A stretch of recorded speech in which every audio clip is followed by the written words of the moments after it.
Assalamualaikum warahmatullahi taala wabarakatuh. Alhamdulillah wassalatu wassalamu ala Rasulillah sayyidina wa maulana Muhammadin ibni Abdillah wa ala alihi wa sahbihi wa mawalah, amma ba'du. Ma'asyiral muslimin wa zumratal mu'minin, para pemirsa channel YouTube Prodi PAI Fakultas Tarbiyah dimanapun Anda berada, rahimakumullah. Marilah kita awali perjumpaan kali ini dengan membaca hamdalah bersama-sama. Alhamdulillahirabbil alamin, karena tanpa terasa kita telah melalui beberapa hari ini telah menjalankan rangkaian ibadah puasa dan amal ibadah yang lain. Mudah-mudahan semua rangkaian amal ibadah yang telah kita jalankan ini dan yang akan kita jalankan menjadi amal ibadah yang diterima oleh Allah Subhanahu wa taala. Shalawat dan salam marilah kita haturkan kepada junjungan kita baginda Nabi besar Muhammad sallallahu alaihi wasallam yang telah membawa kita minadz zulumati ilan nur. Para pemirsa channel YouTube Prodi PAI YIN Madura dimanapun Anda berada, rahimakumullah. Pada kesempatan kali ini saya ingin membahas tentang peningkatan kualitas dan kuantitas dari amal ibadah dan amal soleh yang bisa dilaksanakan di bulan Ramadan ini. Tapi bagi saya sebenarnya bukan hanya sekedar peningkatan kualitas dan kuantitas, tapi sebenarnya di bulan Ramadan ini harus kita jadikan sebagai momentum untuk akselerasi atau percepatan kualitas dan kuantitas dari amal ibadah dan amal soleh yang seharusnya kita laksanakan di bulan Ramadan ini. Ma'asyiral muslimin wa zumratal mu'minin rahimakumullah. Kira-kira amalan ibadah apa yang bisa kita laksanakan di bulan Ramadan ini? Sebelum saya membahas amalan ibadah yang bisa kita laksanakan di bulan Ramadan ini, saya ingin menjelaskan tentang level dari orang yang berpuasa. Orang yang berpuasa itu, kata Imam Al-Ghazali dalam kitab Ihya-nya, ada 3 level, ada 3 tingkatan. Yang pertama, puasanya orang awam, shaumul umum atau shaumul awam, yaitu orang yang hanya berpuasa menahan syahwat dari perut dan kemaluan, yaitu hanya karena tidak makan dan tidak minum, tidak melakukan hubungan suami istri. Jadi hanya sebatas itu. Itu level yang pertama, level yang paling rendah. Sedangkan level yang kedua adalah orang yang menjaga segala anggota badannya, pendengarannya, telinganya, lisannya, matanya, untuk meninggalkan hal-hal yang dilarang oleh Allah. Jadi bukan hanya sekedar berpuasa untuk menahan haus dan lapar saja. Itu shaumul khusus, puasa dari orang-orang yang khusus. Kemudian level yang ketiga, level yang paling tinggi itu adalah orang yang sudah merupakan puasa hati. Makanya dikatakan shaum khususil khusus. Puasanya para nabi, puasanya para ulama, puasanya para solihin, itu sudah masuk kepada level yang ketiga, yaitu menjaga hatinya dari mengingat selain Allah. Jadi itu sudah bukan hanya pada tataran fisik, tapi sudah puasanya juga pada tataran psikis, yaitu menjaga agar hati ini terhindar dari segala sesuatu yang dilarang oleh Allah. Ma'asyiral muslimin, minimal kita ada pada level yang kedua, ya. Ada pada level yang kedua. Jadi bukan hanya ada pada level kulitnya, ya, bukan level pertama, bukan hanya sekedar menahan dari lapar dan haus, ya, tapi ada pada level yang kedua, di mana mata kita tidak melihat sesuatu yang dilarang oleh Allah. Jadi di bulan puasa kita harus berusaha untuk menjaga mata, menjaga lisan dari hal-hal yang menyakitkan orang lain, mulai dari ghibah, ya, mulai dari sumpah palsu, dusta dan lain sebagainya. Itu harus kita hindari, sehingga puasa kita minimal ada pada level yang kedua. Ma'asyiral muslimin wa zumratal mu'minin rahimakumullah. Amal ibadah puasa ini menjadi amal ibadah yang spesial bagi Allah, sebagaimana dalam sebuah hadis dijelaskan bahwa kullu amal ibni adam lahu illa shaumah fa innahu li wa ana ajzi bihi. Semua amal perbuatan manusia itu adalah milik dari manusia itu sendiri kecuali puasa, fa innahu li, maka sesungguhnya puasa di bulan Ramadan itu adalah milikku dan aku sendiri yang akan membalasnya.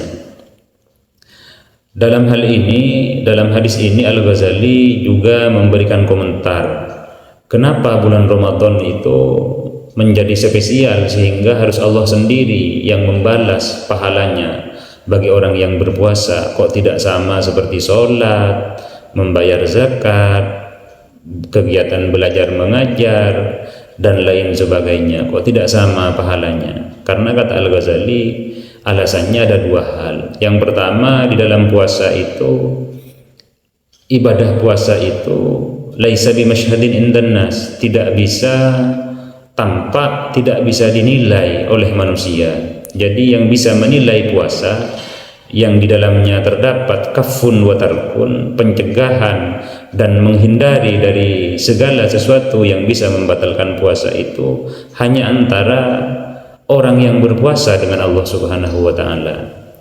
Jadi beda dengan sholat. Kalau sholat kelihatan, oh dia sudah melaksanakan sholat karena tadi saya ketemu di masjid, kelihatan amal ibadahnya. Tapi kalau puasa ini tidak kelihatan, tidak tampak ya. Jadi meskipun keluar dari rumah bibirnya kering, lemes, loyo kelihatannya, bisa saja dia telah minum, bisa saja dia telah makan habis sepiring nasi ya. Nyampe keluar mengatakan berpuasa ya. Tidak bisa seperti itu untuk amal ibadah puasa. Makanya amal ibadah puasa itu Allah sendiri yang akan membalasnya, karena hanya antara Allah dengan hamba yang berpuasa tadi itu yang tahu kalau dia betul-betul menjalankan ibadah puasa. Kemudian yang kedua, kata Al-Ghazali, ibadah puasa Ramadan ini menjadi spesial karena untuk liqahri aduwillah, untuk memusnahkan musuh Allah, yaitu nafsu yang ada di dalam diri kita sendiri ini. Sebagaimana kita tahu, setan dibelenggu, jin dibelenggu, kan begitu selama bulan Ramadan.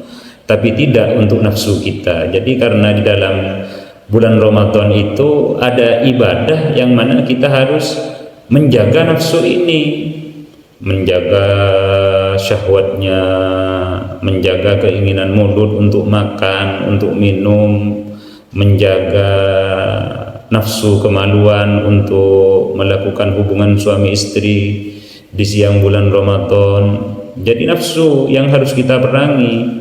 Makanya bulan Ramadan ini, ibadah puasa ini menjadi spesial, kata Imam Al-Ghazali. Ma'asyiral muslimin wa zumratal mu'minin rahimakumullah. Kira-kira amal apa saja yang bisa kita lakukan di bulan Ramadan selain menjalankan ibadah puasa? Yang pertama yang jelas di bulan Ramadan ini, amal yang bisa kita lakukan adalah menjalankan ibadah puasa selama bulan Ramadan ini, entah itu 29 hari atau 30 hari ya, atau genap 30 hari. Karena Nabi bersabda, man shoma ramadhana imanan wa ihtisaban ghufira lahu ma taqaddama min dhanbi. Barang siapa yang berpuasa di bulan Ramadan, maka yang berpuasa karena iman, jadi harus ada landasan iman, wa ihtisaban, dan berpuasanya ikhlas karena Allah, tidak ada motivasi dan tendensi tujuan yang lain, maka dosanya yang telah terlalu diampuni oleh Allah. Dalam riwayat An-Nasa'i ditambah wa ma ta'akhkhar, dan dosa yang telah berlalu, dosa yang akan datang itu juga diampuni oleh Allah. Ma'asyiral muslimin wa zumratal mu'minin rahimakumullah. Itu ya sudah sangat istimewa berpuasa di bulan Ramadan, pahalanya sangat luar biasa. Yang kedua, di bulan Ramadan ini oleh Allah juga diberikan malam yang dimana malam tersebut lebih baik daripada 1000 bulan yang kita kenal dengan Lailatul Qadar. Disebut Lailatul Qadar karena di dalam malam Lailatul Qadar itu semua menurut Habib Asy-Syatiri, beliau menjelaskan, jadi pembagian amal manusia, rizkinya, ajalnya, semuanya itu ditentukan pada malam nisfu Sya'ban, tapi pada malam Lailatul Qadar ini diberikan kepada yang bersangkutan. Makanya disebut dengan malam Lailatul Qadar, yaitu ketentuan-ketentuan Allah diberikan kepada masing-masing personal, masing-masing individu di malam itu. Makanya kemudian dinamakan Lailatul Qadar. Ada yang mengatakan, ulama yang berpendapat disebut Lailatul Qadar karena kemuliaan yang diberikan oleh Allah di malam tersebut, di mana sudah jelas bisa dipahami dalam surah Al-Qadar ayat 3, khairun min alfi syahrin, lebih baik Lailatul Qadar itu lebih baik daripada 1000 bulan. Dalam hadis ini dan dalam ayat ini Imam Al-Bawawi dalam tafsirnya menjelaskan asbabun nuzul dari turunnya ayat ini, yaitu karena Rasulullah merasa heran dari orang-orang Bani Israel. Mereka sudah berperang di jalan Allah selama 1000 bulan. Berarti 1000 bulan itu kalau kita kalkulasi dengan kalender Hijriah yaitu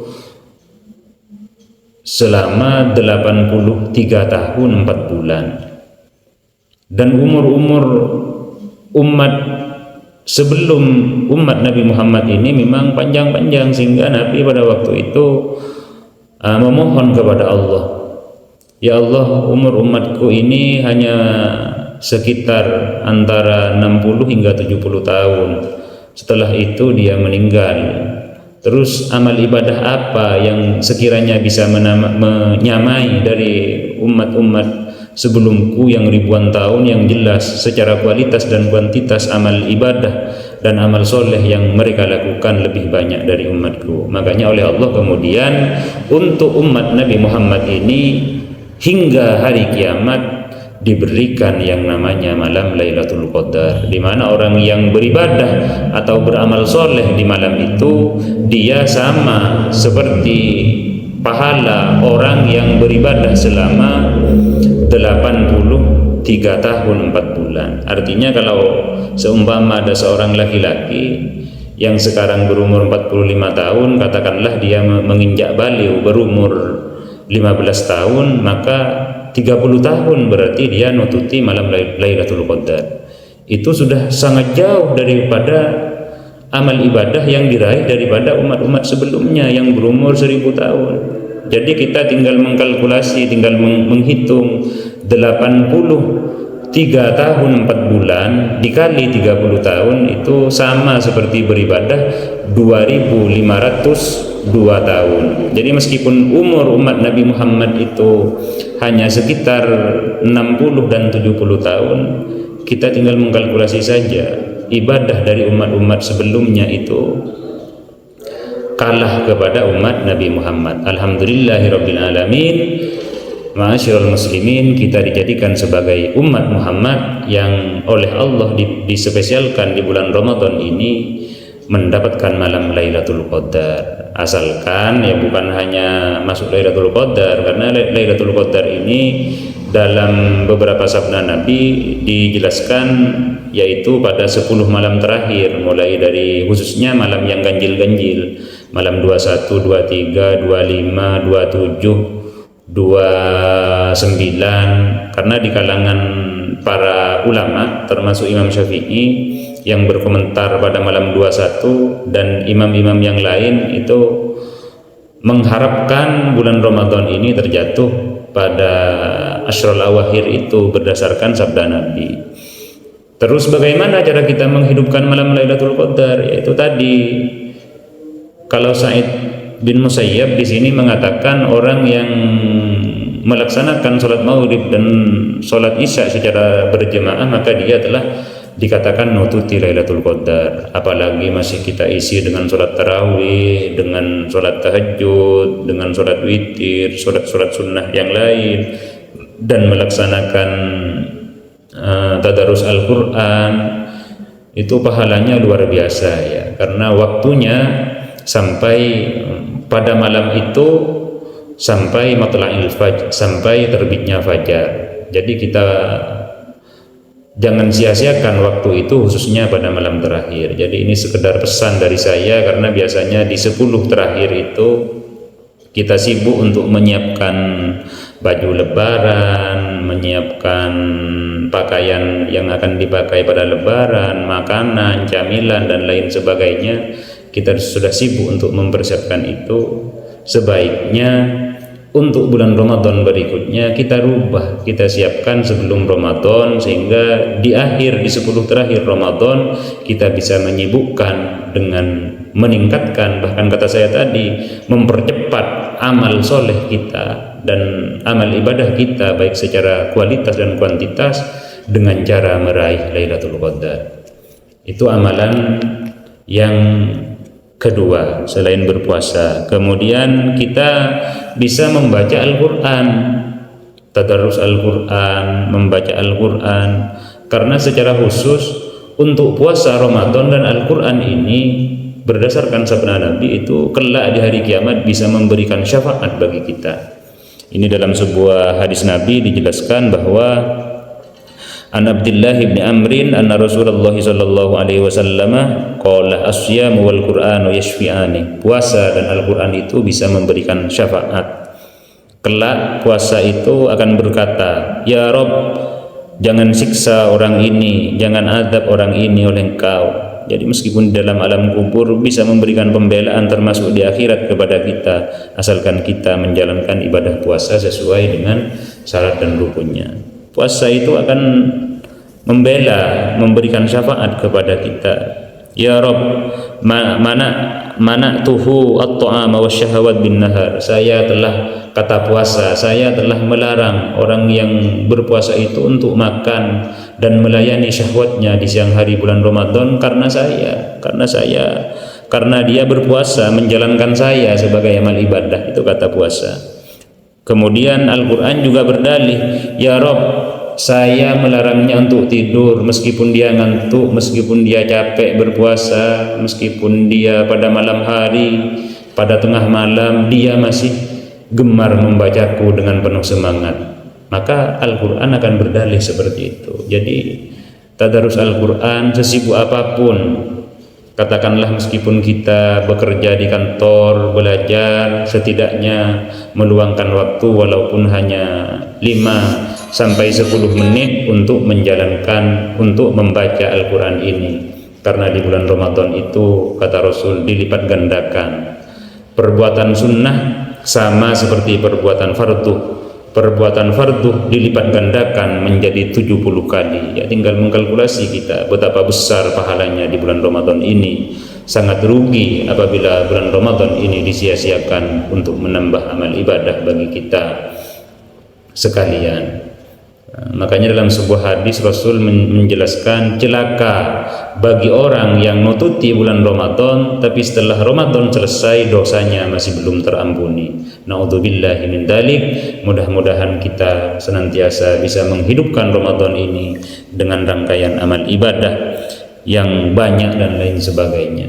Bukan hanya itu, ma'asyiral muslimin, kita berpuasa, dalam berpuasa itu amalan ibadah yang bisa kita lakukan, memberi buka, memberi takjil misalnya. Jadi kita jangan meremehkan segala bentuk macam kebaikan sekecil apapun itu di bulan Ramadan, karena itu akan bernilai ibadah yang dilipat gandakan bagi kita. Jadi memberikan takjil itu sama seperti pahalanya orang yang berpuasa. Orang yang diberi kita buka puasa tadi itu, tanpa pahalanya dia dikurangi sedikit pun.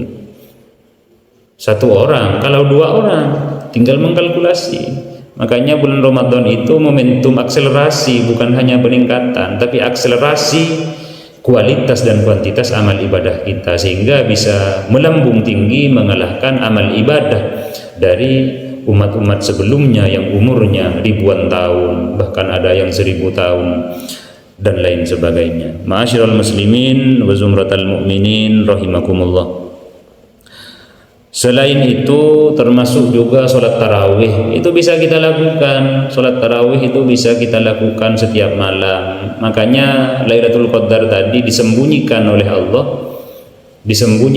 Allah, hanya diberikan indikasinya di malam 10 terakhir agar kita dari awal hingga akhir Ramadan dihidupkan dengan rangkaian amal ibadah, khususnya sholat tarawih. Karena sholat tarawih ini kalau masih awal-awal ya, mengalami kemunduran ya. Artinya masjid itu masih ramai, tapi ketika sudah dapat 15 hari, dapat 20 hari, atau di 10 terakhir yang ketiga sudah mulai mengalami kemajuan ya, sudah mulai sedikit jemaah yang melaksanakan sholat tarawih. Padahal dalam sholat tarawih juga jelas fadilahnya. Nabi bersabda dari Abi Hurairah, "Man qama Ramadhana imanan wa ihtisaban ghufira lahu ma taqaddama min dambi." Di sini kata para ahli hadis, yang dimaksud dengan qamah adalah melaksanakan, menghidupkan malam Ramadan dengan melaksanakan sholat tarawih. Mari kita laksanakan, jangan malas kita untuk melaksanakan sholat tarawih ini karena pahalanya sangat luar biasa. Kemudian selain amal-amalan ibadah yang telah saya sebutkan tadi, apapun amal ibadah sekecil apapun, mari kita tebarkan, kita laksanakan di bulan Ramadan ini. Tapi selain itu, kita harus menjauhi segala sesuatu yang bisa mengurangi nilai puasa, bahkan lebih-lebih yang bisa membatalkan puasa. Apa saja yang bisa membatalkan, mengurangi pahala puasa itu? Yang pertama banyak. Yang pertama yaitu dusta. Jadi usahakan jangan dusta, jangan berbuat dusta ya di bulan Ramadan ini. Yang kedua sumpah palsu, bilang ini sudah ada orang nawar tadi sekian padahal tidak ada orang nawar, itu sampai sumpah palsu, itu bisa mengurangi pahala puasa. Atau melihat dengan syahwat. Jadi ini pesan saya kepada para pemuda dan pemudi ini, untuk di bulan Ramadan lebih dipersempit lagi ruang gerak untuk melihat sesuatu yang tidak baik, berbicara sesuatu yang tidak baik. Bahkan kata Rasul ketika bulan Ramadan, seandainya dicela oleh orang lain, tidak usah dibalas, tapi bilang inni shaimun, saya adalah orang yang berpuasa. Jadi biar tidak panjang-panjang di dalam mengerjakan sesuatu yang bisa mengurangi pahala puasa. Tidak boleh melihat dengan syahwat, itu tidak boleh, bisa mengurangi pahala puasa. Kemudian juga ghibah, rasanan, ini biasanya langganan yang perempuan ini. Sambil betanan, biasanya mulai dari A sampai Z selesai semua yang dirasani ya, dibicarakan kejelekannya, itu tidak boleh. Hanya makanya dalam hadis yang lain Rasul mengingatkan, rubbah shaimin hadzuhu laisa lahu hadzun min siyamihi illal ju' wal atash. Banyak dari orang yang berpuasa itu yang mana bagian dari puasanya dia hanya mendapatkan haus dan lapar. Bahkan banyak dari orang yang menghidupkan malam, dia tidak dapat dari menghidupkan malamnya tadi kecuali hanya ngantuk, karena tidak dilatar belakangi ikhlas, tidak menjauhi apa yang dilarang oleh Allah. Ma'asyiral muslimin wa zumratal mu'minin rahimakumullah. Mungkin hanya itu yang bisa saya sampaikan. Mudah-mudahan di bulan Ramadan kali ini kita bisa meningkatkan amal ibadah, bahkan kita bisa akselerasi dengan segala bentuk amal ibadah dan amal soleh yang bisa kita lakukan, sekecil apapun itu pasti ada balasannya di sisi Allah Subhanahu wa taala, apalagi di bulan Ramadan yang pahalanya dilipat gandakan hingga 70 kali. Mudah-mudahan rangkaian amal ibadah yang telah kita laksanakan di bulan Ramadan kali ini menjadi amal ibadah dan amal soleh yang diterima oleh Allah Subhanahu wa taala, dan semoga kita bisa bertemu dengan bulan Ramadan yang akan datang. Selain itu saya menambahkan satu hal, ketika malam Lailatul Qadar, Rasul pernah ditanya oleh Sayyidah Aisyah, apa yang akan saya baca wahai Rasul jika saya mengetahui kalau itu adalah malam Lailatul Qadar?